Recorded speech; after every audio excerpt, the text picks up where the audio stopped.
Mabilisang balitaan, komprehensibo at totoo sa loob ng 1 minuto. Simula na ang Diskurso Tidbits. Minumulto tayo! Ghost projects, ghost employees, ghost students, at may bago.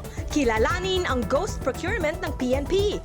Hanep, tumataginting na halos 400 million pesos na halaga ng mga transaksyon. Kailangan na talaga ng exorcism sa Pilipinas. Goodbye, guarantee letters. DOH iginiit na hindi na kailangang halos magmakaawa para lang makatanggap ng medical aid. Tapos na ang maliligayang araw ng mga epalitiko.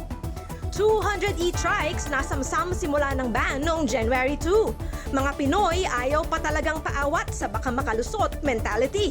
Alam mo bang may 20,000 pesos allowance ka kada taon mula sa PhilHealth? Kung ikaw ay miyembro, alamin kung ikaw ay kwalipikado at kung ano-anong gamot ba ang covered ng benepisyong ito. Balitang mabilis, komprehensibo at totoo. Yan ang Diskurso Tidbits. Basahin ang tungkol sa lahat ng yan at sa marami pang ibang nakatutuwa at makabuluhang balita sa diskurso.ph.